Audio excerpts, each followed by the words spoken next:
Good afternoon, ladies and gentlemen. Welcome to this session on leadership skills in the new era of K-12 education. Just to start the ball rolling, I wanted to start with a few opening remarks before I hand over to some very eminent people we have on this panel. Eminent and experienced. When we think about India, it shares the rare and unique position of being one of the oldest living civilizations with the youngest demographies. It's very rare. Japan, China, Greece, everybody has an aging society. Greece comes very close to competition with India in terms of civilization, but they can't come close to the strength of youth that we have today. When we think of India in the next generation, when we think of India becoming a superpower, everybody in this room has to bank on the youth of tomorrow. And I dare say that every one of that youth, in all likelihood, is a product of the private education school system of India. And I say that simply because the statistics stack up. Elsewhere in the world, in the developed society, private school education ratio is in single digits. 6%, 8% of school-going children go to private education.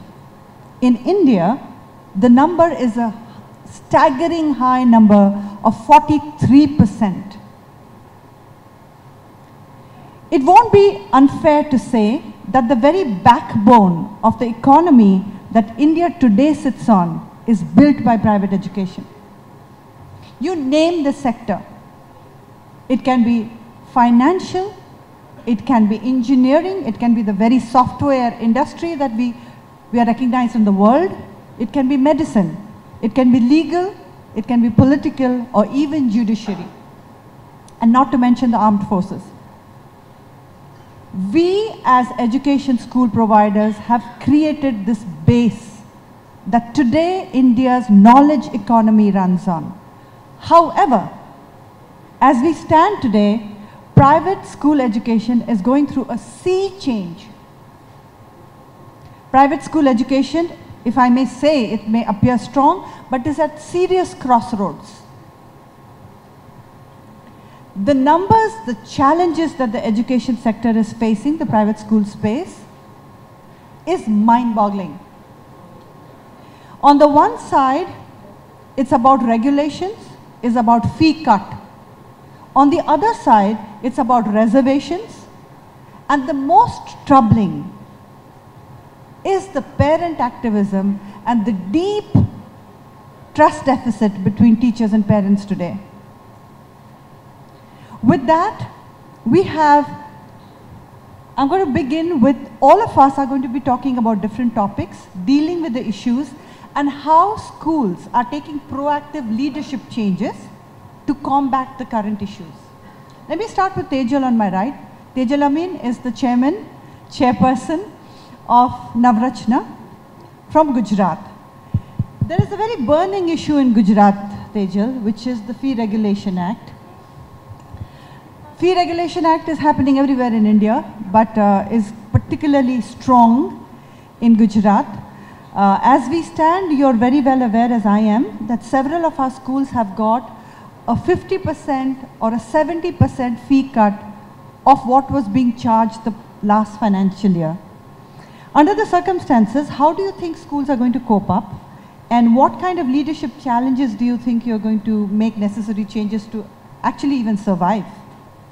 In the absence of any norms that have been defined for regulating fees, or guideline, if I may say, the fee committees in different parts of the state, the 4 zonal committees, are using their own discretion, as a result of which the fee reductions are anywhere from 10% to 40–50%.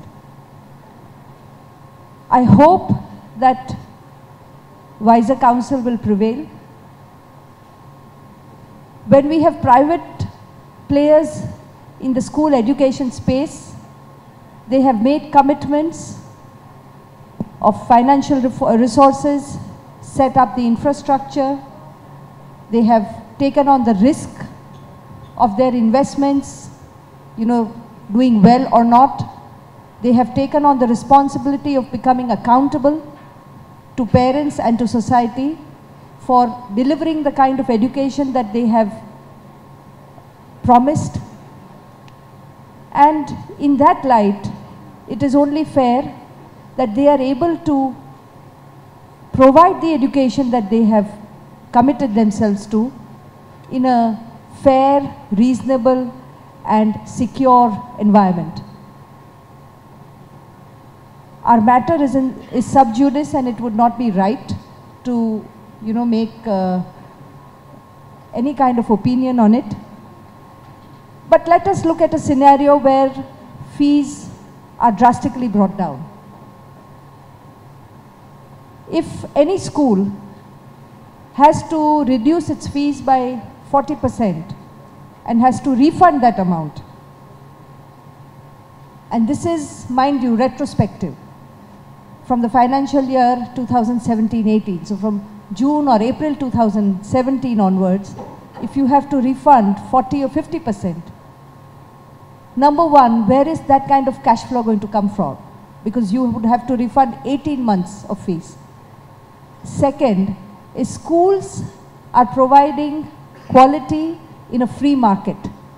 So there are a lot of additional activities and skill building activities that are done in schools in order to keep them or to have higher benchmarks. Teachers are also paid differently or differentially in different schools. If you have to bring down your fees, it will have a direct implication on the quality. I think all of us sitting here and all of you who are school educators will agree that no school, no matter how noble we call the teaching or the school imparting education as an activity is, sacred in our country as it were, can afford to continually provide that service incurring a loss. Nobody is going to run schools, putting in money. Even though we are called charitable organizations, we will have to ensure that we are sustainable in the long run, which requires surpluses to be generated, surpluses for expansion, for improvement. We've all heard previous speakers talk about how important it is to keep pace with the changes that are happening. We are moving away from content, we are moving more into developing skills which will help our young students become life learners, become innovators, become critical thinkers, become individuals or decision makers of the future who have a worldview, who have inclusivity and sustainability as ingrained values, who have the right ethics. Vinitji spoke very beautifully about ethics, and I think that is something which is very important today. If all this is to happen, schools are getting transformed and this costs money. So ultimately, Manjula, quality will take a back seat, and if education, 43% as you said, is being provided by private schools, education in our country, I'm sure the ratio is the same for our state as well, ultimately quality of education will come down. And in this knowledge age, Alvin Toffler has called it the age of the storyteller. If we are not able to build a new generation or the young generation in a meaningful manner for the new world, I think we will suffer as a state and we will suffer as a nation. Thank you, Tejal. Thank you so much for that. While there are financial woes, life is about aspirations.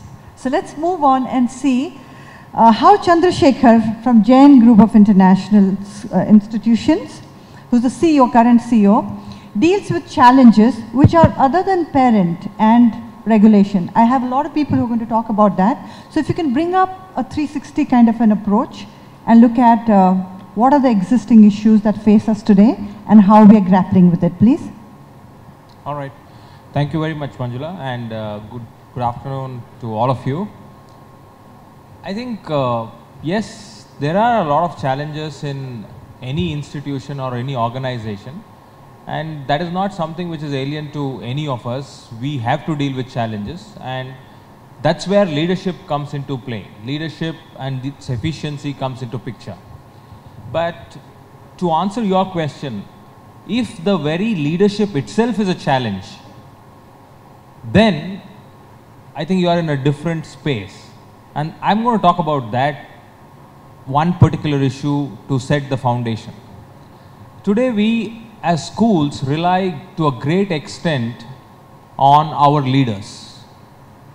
Now as a leader, if my leader is able to set a good example, then the rest is only the consequences or the details which you need to handle. But of late, it's my personal experience that we have seen leaders not stepping up, leaders not delivering on what they are supposed to deliver. And I see that is becoming a big challenge, not just for the management point of view, but for the entire ecosystem.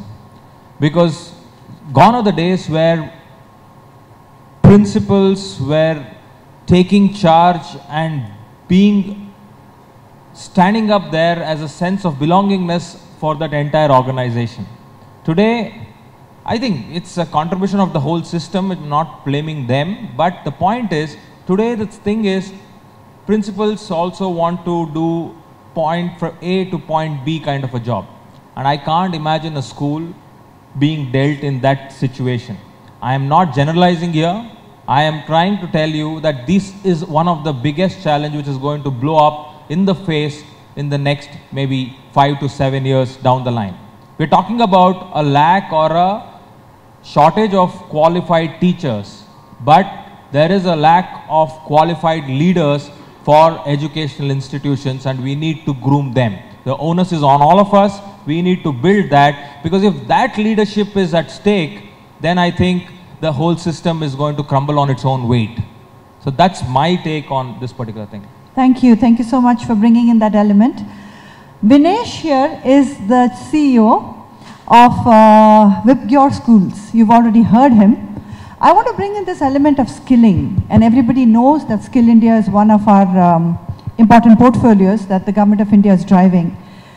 Elsewhere in the world, skill is something, Vinesh, that starts at schooling, because not everybody is cut out to do academics.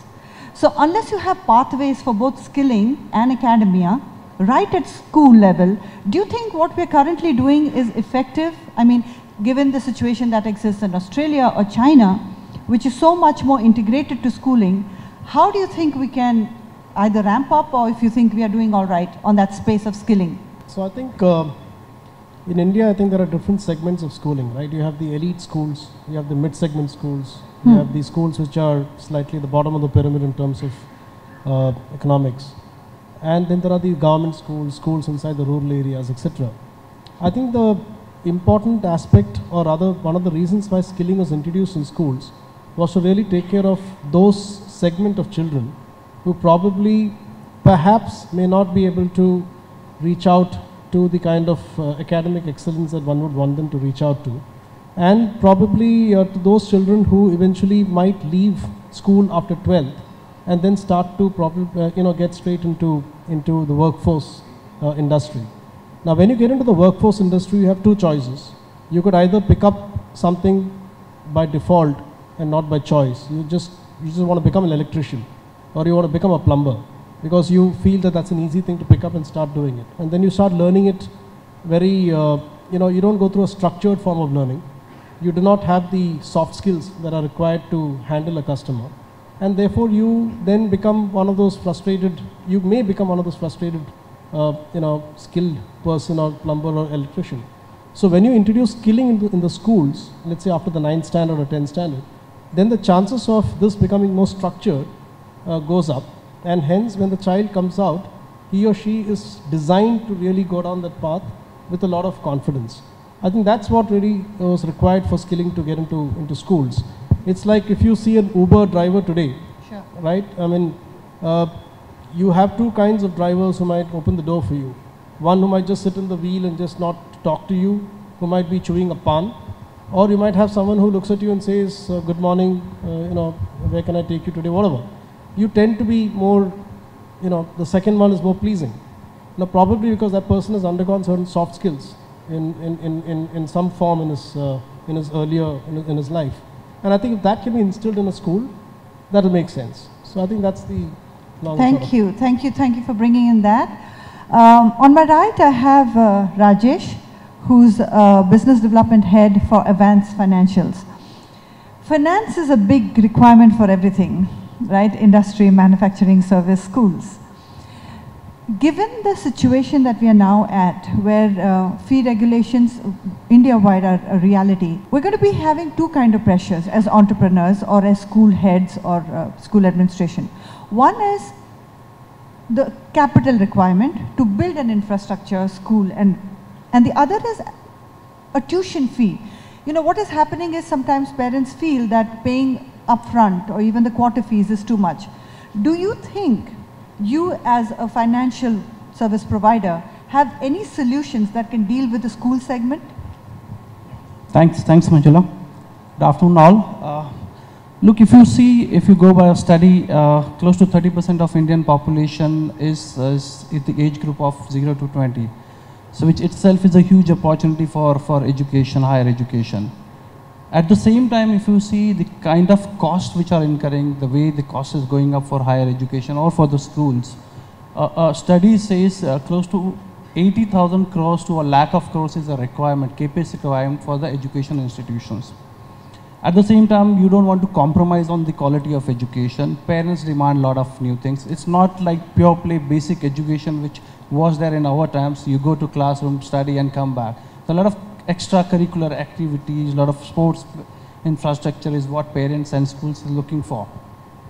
So as a education focused NBFC, we cater to both these segments. So wherein I say a school who is looking for expansion, maybe setting up a lab or maybe setting up a sports infrastructure, maybe buying some buses or something of that sort, we have something where we'll say, okay, fine, we'll fund you.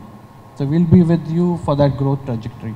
At the same time, if you see, nobody likes to pay in advance. So today the fees are in range of say maybe 1.5 lakhs, 2 lakhs, 3 lakhs. I always tell my kids that the kind of amount I pay for your education, I pay 25% of that for my management. So the cost of education has gone up. If you see the consumer durable industry, you see a lot of people carrying Apple iPhones, a lot of people carrying big amount of gadgets at their home.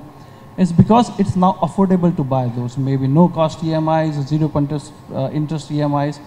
So we have launched something of that called for the schools, wherein it's a partnership with the school, where I say I'll partner with the particular school and I upfront the entire fee to the school. So which helps school in managing their finances better because they're getting the entire fee in advance. At the same time, I take burden away from the parent to pay the fees in advance because I will bill him on a monthly basis, maybe in a 6 months or a 9 month or a 12 month installment, which is actually no cost to him. So that consumer durable model, which is a win-win situation for school because they are getting the entire finances in advance, and which is a win-win situation for parent because they don't have to pay in advance and they can pay in part. So great. Thanks for bringing the financial side. So we did skill, we did regulation, we did leadership at the very core, we did finance. Mr. Rathore, he's the founder of Stanford Group of Schools. So as a founder, how painful has the journey been? Good afternoon, everyone. So earlier, when I was a kid, a school-going child, all the brands, whether it is a school or education or any consumer durable or anything, comes from the few families of the country.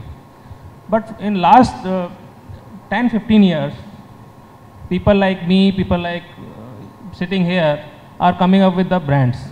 So making any venture workable or starting from the zero itself, or rather I can say from the negative itself, it's very hard to build a brand because lots of finances are involved, lots of hard work is involved, and lots of commitments we have to give to the people like sitting on my right side, financial people, because we have to borrow the money to build the brand, to build the schools or build the institution, and at the same time we have to hire adequate staff, good teachers, hardworking and good principals, marketing people, and everybody. Because earlier at my time, no marketing team is required for the admissions in the school. But now, every school has separate, marketing department. So this is very, no, I can't say it's difficult to build a brand, but it's very hard-working process, and it's cash-hungry process also. So we need to keep check and balances on each and everything, on the work of our team, on the finances, to control the finances, opt for the right marketing strategy. So it is not so easy to build a brand. Absolutely, it's not easy. Vishnu is actually risen from the ranks. He's a professional in the school segment and has now become the partner of Heritage School in New Delhi. What would you like to say about leadership challenges and how we can cope up in the 21st century? I must confess that I have not risen through the ranks. I have had a life in management consulting like many of us did, and I moved into education 12 years back. But yeah, I did start with teaching in the economics class. So I think I resonate with a couple of points, especially the gentleman from Jain School that talked about. In India, we talk about challenges finding good teachers, but a bigger ticking time bomb is not finding teacher leaders. And also, given the complexities of schools today, a principal who just masters administrative aspects of the school is not enough and sufficient. In fact, in our times, a good principal is a good administrator. In today's age and time, especially with skilling being important, student learning outcomes are important, and when our students are competing not just with a kid in Delhi or Bangalore, but a kid in Shanghai or Seoul or Chicago, a principal leader should understand instructional leadership. In many ways, I think it's very unrealistic to look at one person to manage both administration and instruction leadership. I think the way forward is having a dual structure where somebody manages the end-to-end administration, including the compliances with CBSE. Because unfortunately in our country, a lot of the compliance with the education department has nothing to do with administration, academics, is largely to do with administration. But also have some specialists who understand instruction leadership, cognitive coaching, classroom observations, understanding student data, continuous school improvement. These are all the nitty-gritties and the signs of running a good learning community. I think you need to get a specialist to do that. Our country is inherently disadvantaged because we don't have any special tracks for developing instruction leaders. Like in the US or in Finland, for example, early on an educator can choose either to be an educator or an administrator. And these are two different paths. But in India, if you're a good teacher, you end up being pulled out of the class, and in the process you lose a good teacher and you get a bad administrator. So I think let's not expect the government to do it. I think schools, especially private schools, can build systems internally to recognize good administrators early on and also recognize good instruction leaders early on and group them independently.